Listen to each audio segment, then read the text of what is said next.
We're going to go ahead and get started. Welcome. This is Dawn Rickabaugh. I'm your host of Property and Paper Live and the creator of NoteQueen.com. And if you want to participate in these live, I have lots of people who watch on YouTube and podcast, but if you want to participate live, please just go over and subscribe at NoteQueen.com, and you'll be alerted of all the meetings, and sometimes we throw in little flash gatherings here and there as well, or at least if we don't, we probably will. So what we talk about here is anything having to do with real estate, owner financing, and notes, and how we do this dance between property and paper and create non-bank solutions. I was just this week, someone was asking me, okay, I need to get like this, media kit together and the speaker one sheet and all these things that people ask for sometimes. And then I had one of my coaches saying, well, who are you? And I'm like, anyway, keep asking over and over, who are you? No, not what do you do? Who are you? And I was just like, I probably spent 5 or 6 hours coming down with 4 sentences. And you know what? I thought I would just share them with you because it was really interesting. Where did I even put them? And I think all of us need to really, I think this is a really valuable thing for all of us to do. Who are you? Not just what do you do, but what is your soul here to do? And what do you do? And the way that you do it really matters. So basically I put together, who am I? Not like I've always go, oh my gosh, I do this, I do that, because basically I have the ER type skills to whatever comes in the door. I can stabilize it, make a profit, and send it on down the road, whether I keep it or someone else gets it. But who are we at the core? And so I would really challenge all of you to do something similar to what I did, because once I did it, it just sort of dropped in a really visceral way of yes, this is the essence of who I am, not what I do. And it encompasses everything that I do and why I care about it. I say Dawn is a visionary real estate professional and master dealsmith who gets families into or out of homes and investments in a way that empowers and enriches them, as well as the communities in which they live, with or without banks and regardless of market conditions. She is the antidote to America's addiction to Wall Street's financial opium. Dependence on institutional solution leads to despair, malnutrition, and bad teeth. She makes the powerful non-bank strategies usually reserved for sophisticated investors accessible to everyday people, making or saving them thousands and instilling hope as she illuminates hidden opportunities. As a seasoned note investor, intimate with seller financing and the secondary market for private mortgage notes, she provides mission-critical expertise that is extremely rare in today's marketplace. And ultimately, she creates home, space that nourishes and supports and helps others do the same. She is a midwife that intuitively guides, safeguards, and pours into people and properties as they are birthed into the next chapter of their lives. So that was kind of wordy, and thanks for listening. But, as we're all kind of deciding what we want to do and why we're doing what we do, really get to that essence of what is it that just really lights you up. Because once I came, once I spent all these hours distilling everything into just a few sentences, I don't know, I just felt like I landed deeper into my own soul. And yes, this is what I do. And it has many different forms. If I'm pouring into a property, that means I'm rehabbing and making it feel beautiful, bringing out, what it wants to do, and it wants to be the holder of a sacred space for the next family. I mean, you can just feel what people need and want at different times. And sometimes I don't rehab a property because it's good enough, and what it wants and what a family wants is a chance to, if I come up and rehab everything, I'm trying to squeeze every last dollar out of that property. But what another family wants is a chance to get in a little bit more reasonably, and they'll put in the sweat equity, right? So as long as we can, the roof and it'll appraise, right? As long as they can get their loan and their insurance, it works. And so, and that's not even talking about owner financing, which I love too, that little jujitsu thing that we can do, right? When we understand the secondary market for notes. So you people that keep showing up here, and the few that have chosen to work with me starting this month, Monday, and that reminds me that our class is starting. I have room for one more one-on-one coaching client for the next 3 months. But there's unlimited space for people who just want to join the 4-week coaching calls that will be on held. What would we say? 5:15 Pacific time every Monday for 4 Mondays in a row. 5 if there's still, I'm not done. So if you can join and want to join or want to have access to the replays, go ahead and sign up there. Would love to have you. But if you really want to work really directly and closely with me so that we actually don't just hear these ideas from month to month, we actually put them into place and we do it, right? I don't do anything 100% full time, because I have so many different things that I'm doing, and plus I'm old and I don't actually want to crank that hard. But I know how to do a lot of different things, and so I'm planning to upscale myself, and let's just get ourselves. Let's try to get those of you that are coaching with me, and 1 or 2 of you are on here.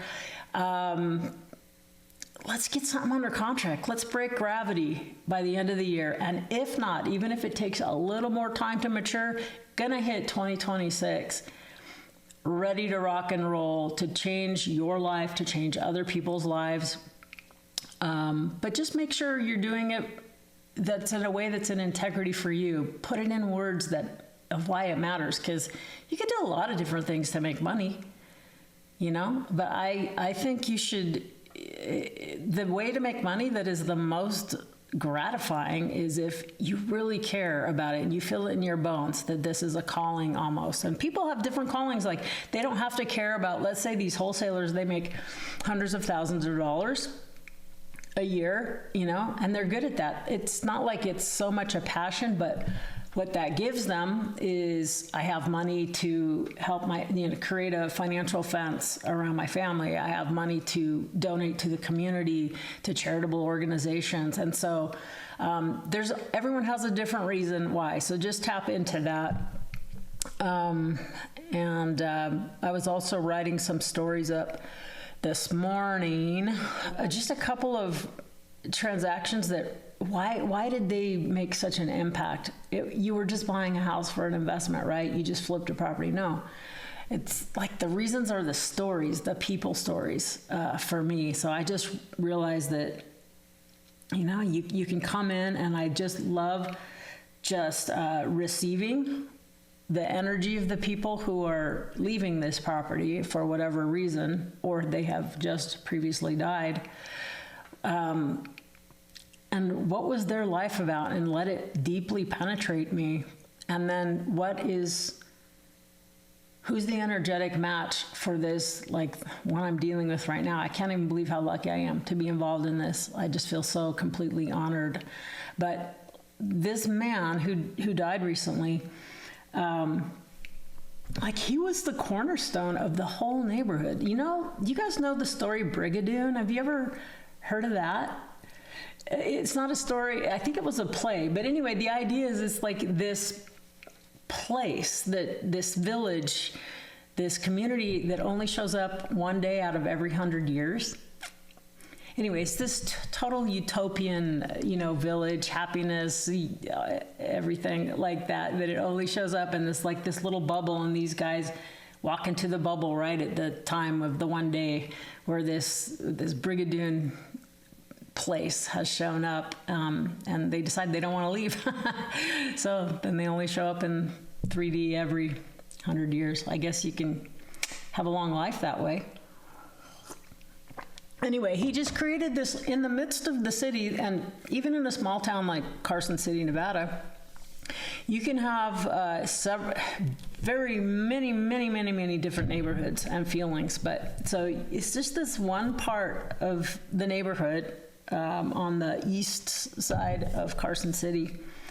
And this guy just created this bubble of Leave It to Beaver.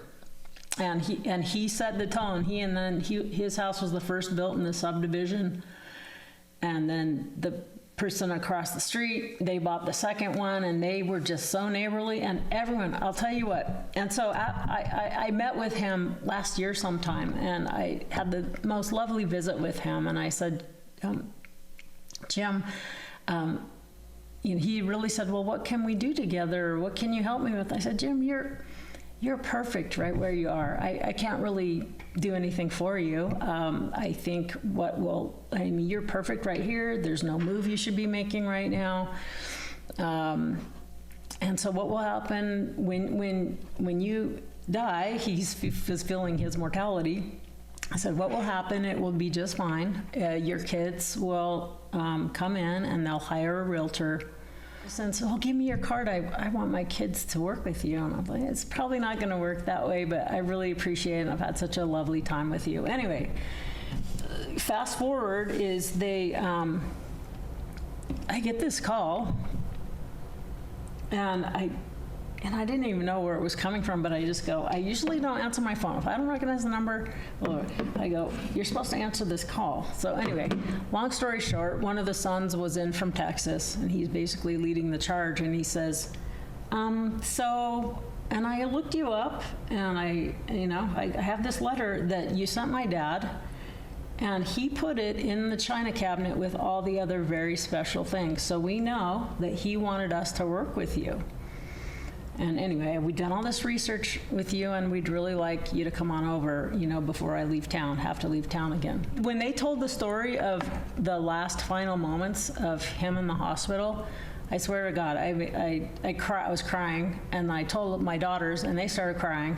I mean, it was just this most beautiful thing, just to come and hold the memories and help with this transition of. These are sacred spaces that we get to work with when we're working with people and real estate. And their investments, it's one of the biggest things in their lives. And so it's just, I don't know, I just love it. And then I'm like sort of not knowing what to do, but if you can do this here, then I can give you this. If you can do this, I can give you this. And, the margins aren't super, big, but I just felt like it was a calling almost. And then I'm like, who can I find that's going to steward the energetic footprint of this, this man and his house? I mean, it just had this feeling about it, like just not anyone. Actually, I decided because of that energetic footprint in the house, it was going to choose the right next person because no one else is going to feel comfortable, right? So it's just been really wonderful. I threw it up on the flat fee MLS for like 30 hours, boom, off. And I just knew when that person called, I go, oh, this is it. This is the person that fits, that matches. And we're still in escrow. It has to be a long escrow because I have to get the roof fixed before they can, get the loan and all that. But I don't know. They've already gone around and they already love the neighbors. And every time I'm over there, someone's dropping by. What happened to Jim?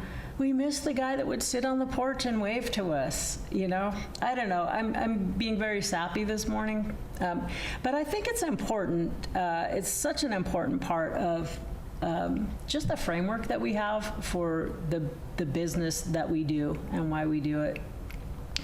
Now, any questions? Thank you, Clarissa. I just want to touch on quickly, that IRA precious metal scam, you may have seen me put on social media, and that's a real thing. And I'm pretty sure all that money's going to get recovered. But for anyone who's listening and doesn't know what I'm talking about, you have to be very, very careful with, when you're dealing with precious metals dealers, particularly in the context of an IRA, with an IRA custodian, there seems to be this I know there's fraud everywhere, but especially over the last couple of years, apparently there's about maybe 10, 12, a dozen of very unscrupulous metals dealers, and they kind of have this little gig where, you know, these older people generally who have these self-directed accounts, they don't know much about anything, and these dealers end up putting them in these ridiculous, oh, these are collectible. Oh, sure they are. They're collectible for that dealer who's going to sell them at anywhere 100% premium, meaning if the market value is $75 for this little 2-ounce silver round with a humpback whale on it, you know, that's the market value is $150, but if you want to sell them on the open market, they'll pay you less than spot price. There's no collectible value whatsoever, except to that dealer who will buy them back. They're the only people who will buy them back a little bit over spot. And then they just recycle it. They sell it for double, they buy it back for half, and do it over and over and over again. But a lot of these collectibles with numismatic value, I learned that word, you know, it's just a big scam. I can't even believe this hasn't been nailed. It's just so sad. My brother's account, you know, by now with gold and silver ripping the way it has the last 18 months, he should be at 300,000 and he's at 143 less. So they took $120,000 out of 210 as premiums, disguising it as, no, the market value is this. So just be very, very careful. If you have any questions, concerns, email me. And I may or may not be speaking and sharing this case study at a conference for these custodian types. They have industry conferences, and I may be ending up going to just spread the word, and that's kind of fun. But anyway, the other thing I also brought up as a thing is the idea of the accidental landlords, where people are like, well, I can't sell for the price, or won't even cover my mortgage, or I'm gonna have to rent my place out. But then all these landlords don't know what in the heck they're doing. Christina, you're in real estate. Kathy, so are you. Are you guys seeing that out there? Well, if not, we're getting more and more clues that the market is ripe for the type of solutions that we have to offer. So if someone can't sell for the price that they want, they don't really want to be a landlord. And to be honest, within a couple of years, it will turn into a disaster for a lot of them, because they're not landlord minded. They think that gross rent is their profit. And they don't think about, what about the vacancies? What about the repairs? What about the this and the that comes up? You know, usually if they don't get their mortgage payment, their rent payment on time without any vacancies, they can't make the mortgage payment underneath it. So this is where they need, if they will leave their loan in place, or sometimes they don't have a loan, but they're not going to sell unless they get a certain price, right? So here's a chance for us to come in with terms. And sometimes, you know, that's owner financing, whether that's the classic subject to, or if there's high equity, you can do the traditional down payment and, note. But also, one of the best things that we're going to be able to position, and I want to say Christina up in Reno was kind of brought this up a few months ago, where there's a way to get in the door and to solve the problem and get a yes that can possibly lead, that's okay in and of itself, plus it can lead to more direct purchases, owner financing things, is the concept of master leasing. Not being a licensed real estate manager, but you become the master tenant, and there's a lot of benefits that I'm starting to learn about, and I thought, geez, I gotta incorporate this into the class this month, because when you have unrealistic sellers,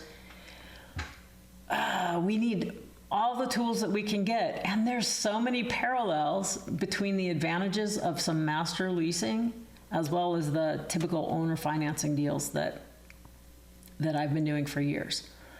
Okay, so I'm pretty excited to add that piece in, and hopefully I'm going to have the gal I'm learning the master lease stuff from. She's put together a tidy little course, and we might be doing a little, let's do a side-by-side analysis, or get on a podcast, or maybe I'll have her on in the class, and we'll say, hey, let's do battle the master lease against owner financing, and how they actually feed and nourish each other. So what we're trying to do is get more yeses and get around the instant resistance that people have. Because think about this.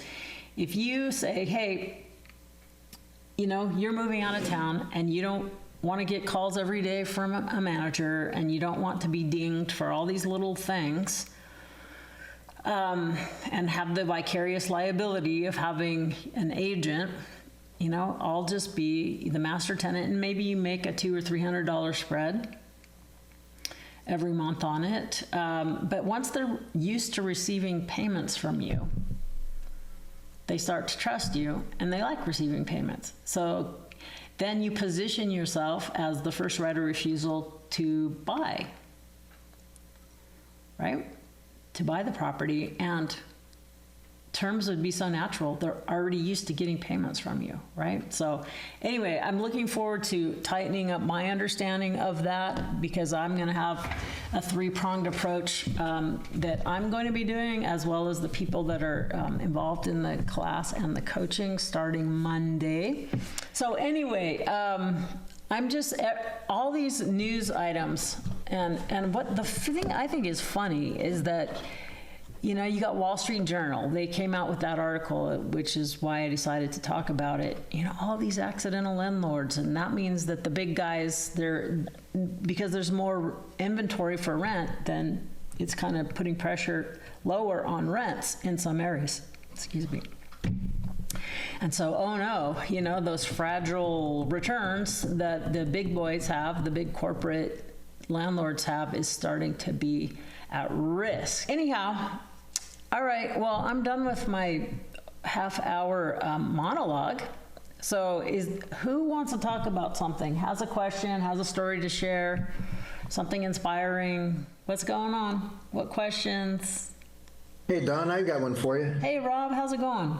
All right. Hey, I was on one of your Zooms quite a while ago, and I probably asked this exact same question, but I was wondering if you could deliver the great response again. And that was just how you can help an agent help their seller by taking their commission over time. So how do you convince an agent to take their commission over time, and then how would you structure that? Are you an agent? No, but I would like some of my agent friends to digest this. Okay, are you an investor then? Yes. And you're trying to get them to help you make the numbers work?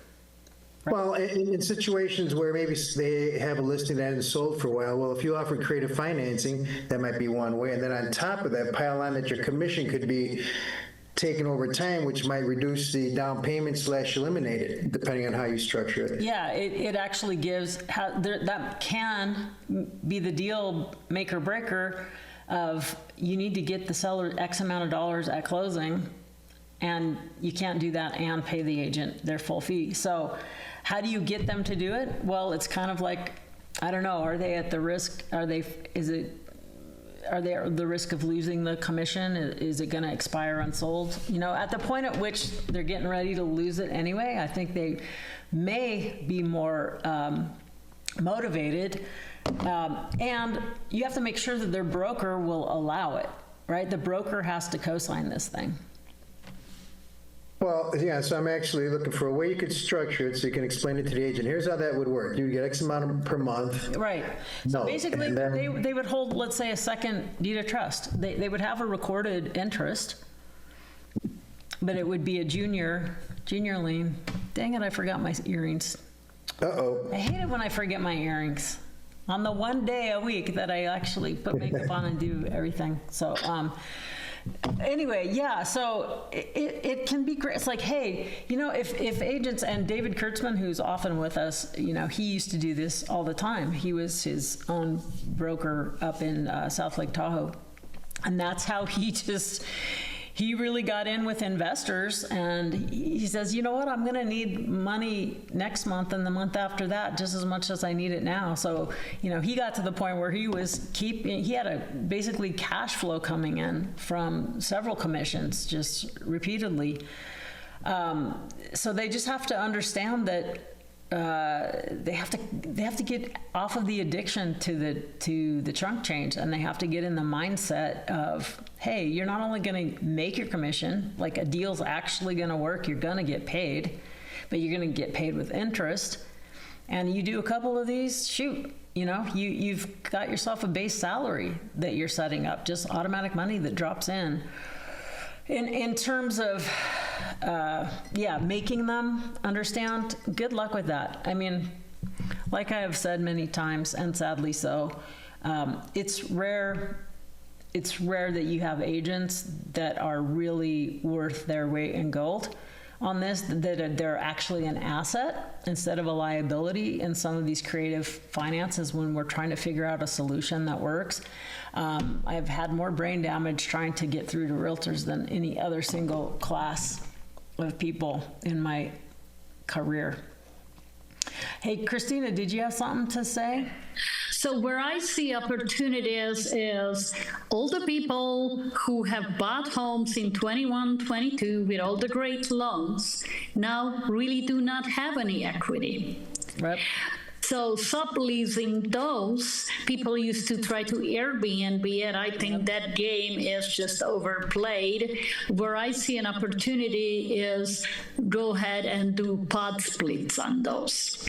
There's a whole lot of small income people out there who just need a decent place. So if you're willing to do the work of managing them, I think that there is a good cash flow generating opportunity. Yeah, so okay, that's fantastic. And let me just get Rob, before we just move on to the next thing, so let's hold that thought. Is there anything more? I mean, I don't know.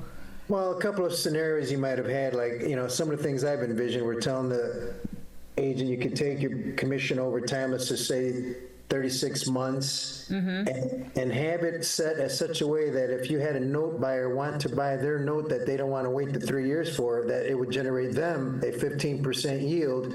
So this way you have the note buyer in place ready to buy the note that the agent doesn't want to keep, or maybe that they think they're smart enough to understand the wisdom, but they can't get their broker to, which is kind of funny that the agent thinks they can understand it, but the broker won't.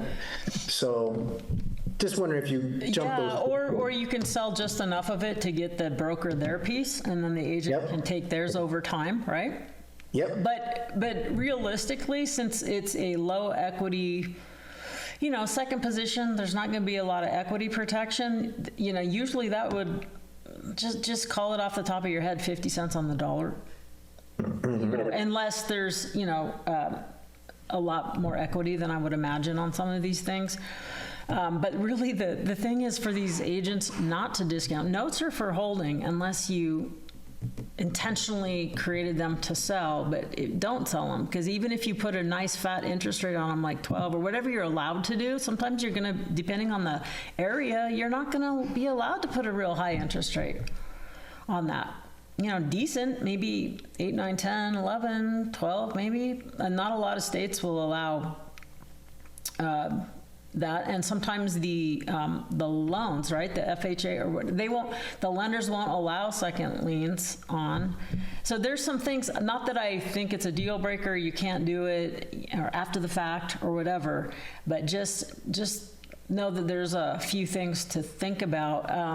But actually, Rob, I haven't done it myself. And if you want to email me, I can hook you up with Dave Kurtzman. He's such a delightful man. I'm so happy he's often in my world and, juicing up the people with me, giving as much value as possible.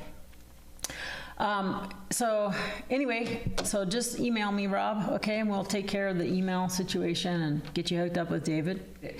So Christina, back to what you're talking about. It's not Airbnb, or is it? Or is it just renting rooms? Because people can't afford their own apartment anymore. Is this Yes. your pod thing? Is just it's for full-time renters, right? It's not Airbnb style necessarily. No, it is for full-time renters. Right, and so you just set up where they have their own lock pad on their doors and stuff like that. Have you done that Yes. yet? Have you? No, I haven't done that yet, but I'm kind of looking at a couple properties that are reasonably priced on the market and have at least 4 bedrooms. I just saw one that was a 4-bedroom, 3-bath. You know, I also see a lot of people coming in for construction jobs into town, like the GSR, where they're going to be here for a couple of years. And you got the single worker guy who just needs something, and they got a nice allowance for housing also. Yeah, that reminds me of the legislative boon that we have here in Carson City every 2 years. Yeah. Right. So Yeah, that's fantastic. That's another thing to keep in mind. Is that for owner financing or master leasing primarily? I think you said master leasing. Well, probably master leasing. I think it's an easier nut to crack where they have that payment. They don't want the property. Okay. You know, they might be gun shy about doing a subject to. Well, and also, So I think this can overcome that issue. You know, then you can have an option to buy, and they can feel better about it.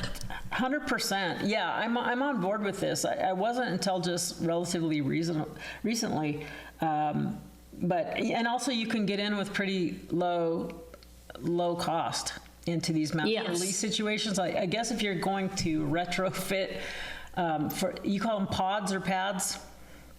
Yeah, pod splitting, I think, Pod how they splitting, call pad them splitting, pod officially. Pod, yeah. Yeah, and there's some investment there, but yes, as long as the seller is good with whatever you're going to do, I think that's a great idea. I mean, my daughter's like paying for a 1-bedroom apartment in Reno. It's like $1,700. Yeah, and I think we got a lot of good little seniors. You know, that could be a good market too. That's true. Yeah, senior. I'm trying to get actually in touch with someone who's already been doing it. I know she's got like 5-6 houses that she does strictly for seniors. Actually, from what I've heard, she even pairs them up 2 per room. 2 per room. Oh my goodness. Yeah. So she's running a little college dorm kind of situation. Yeah, for seniors. Huh. Well, see, there's so many great ideas that just of the necessity, right? So definitely it's going to take legwork, management intensive, but hey, last I checked, I always had to work for my money for the most part. I'm trying to get smarter too, that I have to do less of that. Yeah, right. So it's the positioning, and that's, how to position with when you can look at real estate with no colored glasses. I mean, you can see the paper play behind it. You can position in so many different ways. Or when you go, okay, I'm willing to learn. I've never wanted to be a landlord. That's never sounded sexy to me at all. But I can see that, with a certain system, and you get the right renters in there with the right terms, and you get the right thing, and I go, it's so similar to the benefits of my owner financing strategies, and it likely will translate into that at some point. After 5 years of getting payments from me and everything went well, there's a reason why property managers, they make a lot of money because they get the listings from all of their property managers. People who aren't ready to sell, they're really desperate for people that can make it not so heavy and burdensome from financially or time-wise. They just want to know their house is being taken care of and the money's flowing and things are happening. So I'm opening my mind to this whole landlording conversation. Yeah, the reason I'm looking at this is because I'm having difficulty this year with the buy here, pay here people. a lot of them being Hispanics, and they are just holding off on spending on anything because of this uncertain immigration situation. Oh, yeah. Yeah. And I'm hearing this from a lot of different Hispanic businesses, whether there's car repair or just a small little store. Everybody is down in business. They are struggling. Yes. And that's affecting me. So now I'm like, okay, what else can I do here to bring because a lot of times those are, for the mobiles on land and different things, that's like a lot of our clientele comes from that demographic. I understand that completely, and it's similar for me to some extent down here in Carson. I got ads running on Facebook, Craigslist, and I just don't get the response that I did in the past. Or the ones people pop up all excited and then last minute they just back up out of the deal. So it's very frustrating with that right now. Yeah. Well, I don't, this is one guy that is the brother-in-law of someone who has worked for me for years, and also I've helped him get into his first home, and since then he's bought 3 more homes. So he's like a Mr. Landlord himself. He's a hardworking guy, and he's like, in a way, he's kind of like my surrogate husband, because in a way, it's like anything my brother won't do, it's like, okay, I need you to come help me figure out what to do with this thing that I just got myself into. So I rely on him to help me manage a lot of stuff that I get in over my head all the time.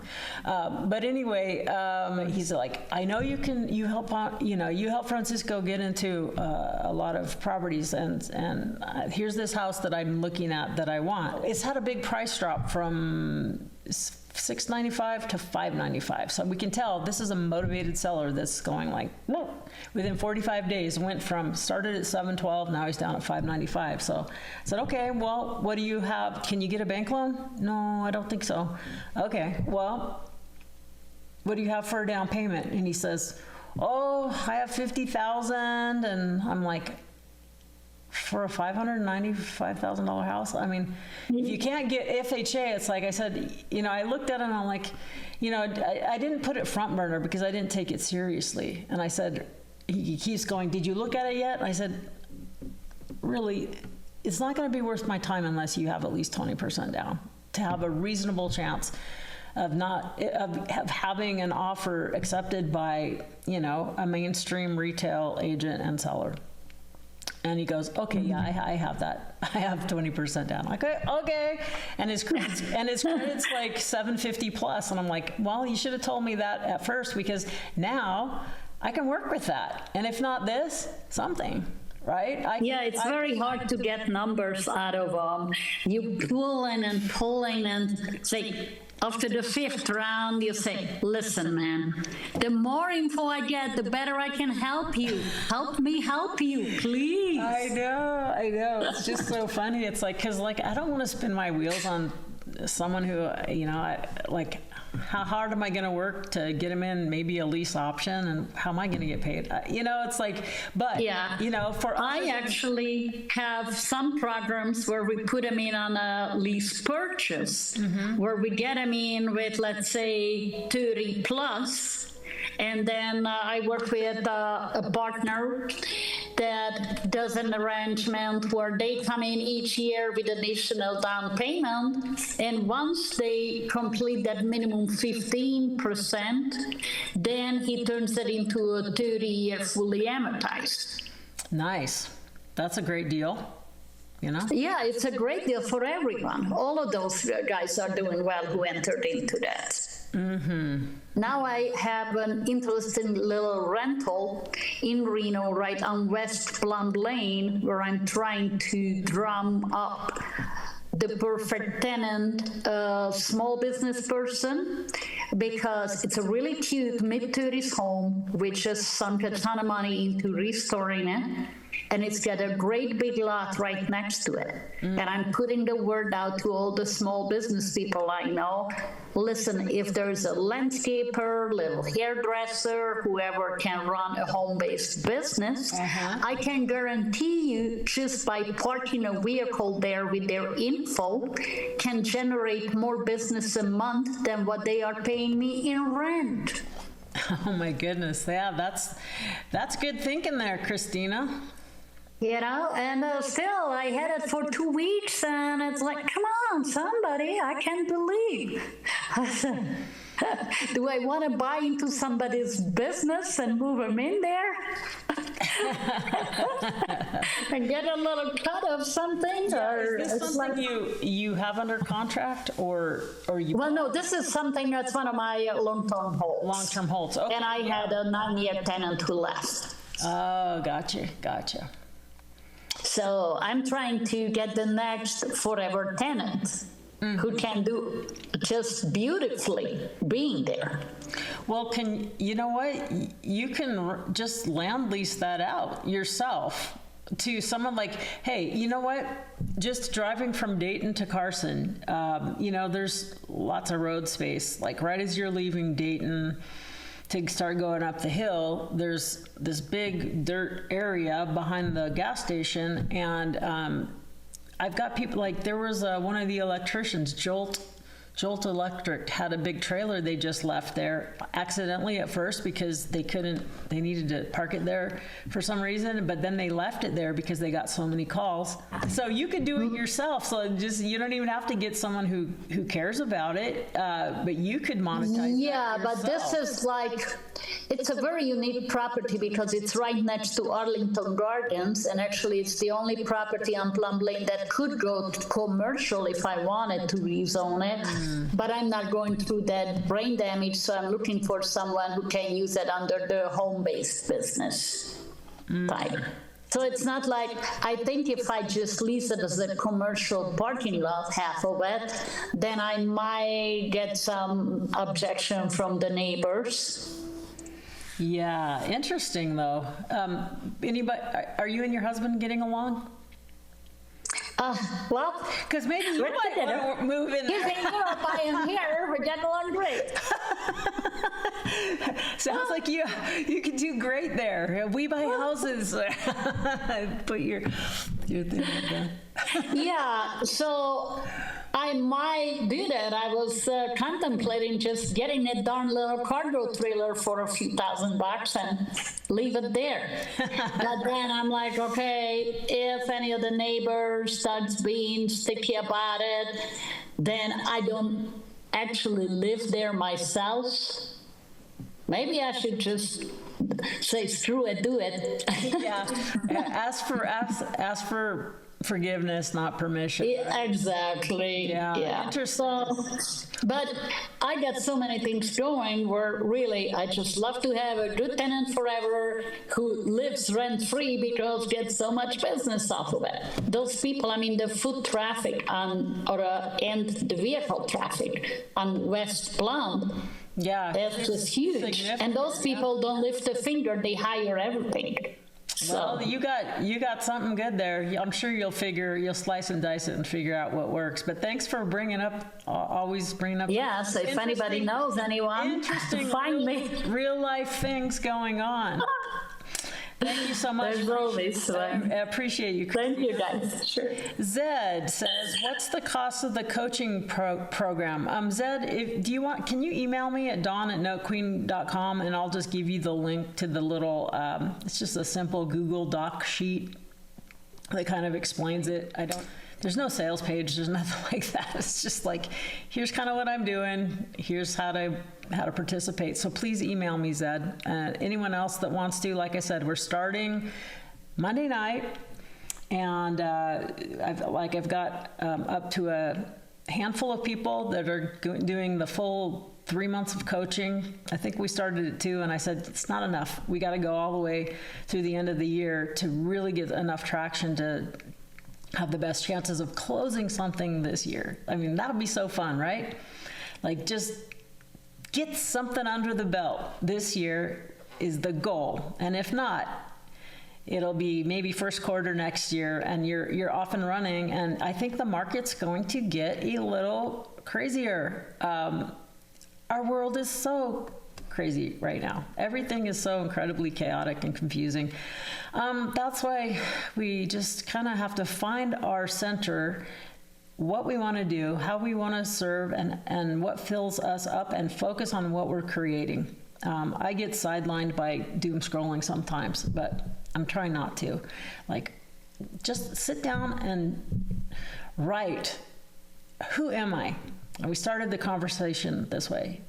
Who am I? Until you can distill it down into 2, 3, 4, 5 sentences, that this is who I am, what, as a being, as an energetic presence, as this is me, regardless of what I do, whether I'm buying a note, whether I'm making a loan, whether I'm buying a flipping property, whether I'm rehabbing, whether I'm doing, just be sure.